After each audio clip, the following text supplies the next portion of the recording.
we are at the Western Front around Ypres, Belgium. The opposing armies of Britain and France, with their allies, faced the German army. By December 1914, the war had come to a complete stalemate, with neither side able to break through the enemy line. Soldiers lived in miserable conditions. They were exposed to the cold, the rain, mud, and constant threat of artillery fire and snipers.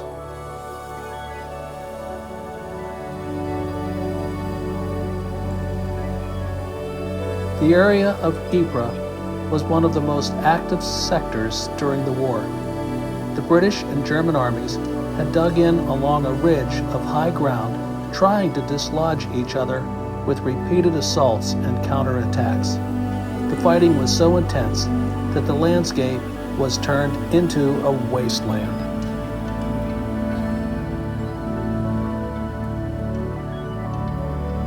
Mine craters, which were the results of underground mining operations where soldiers dug tunnels and planted explosives under the enemy trenches, are still visible to this day.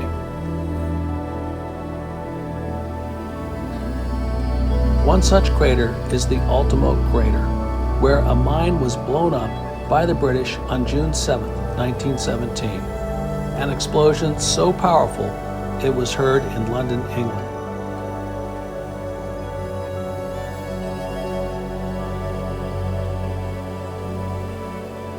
These craters and trenches were the scenes of some of the most brutal and horrific fighting of the war, but they were also the scenes of some of the most extraordinary and unexpected moments of peace and friendship.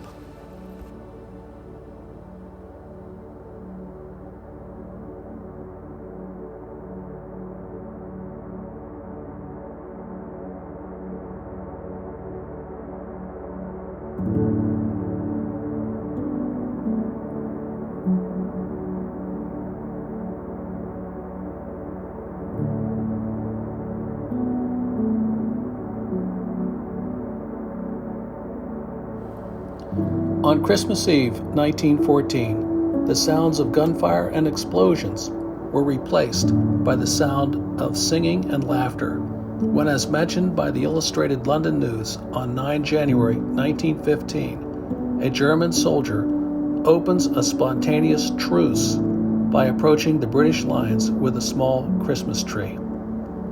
Across the Western Front, British and German soldiers laid down their weapons and climbed out of their trenches.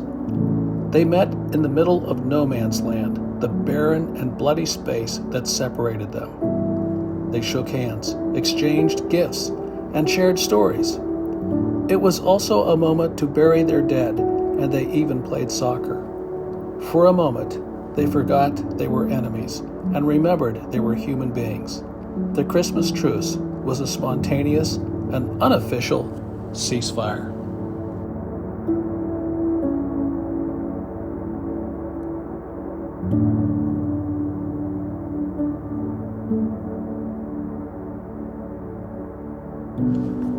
It was a rare and extraordinary display of peace and goodwill in the midst of one of the most violent and brutal wars in history. It was a miracle that never happened again.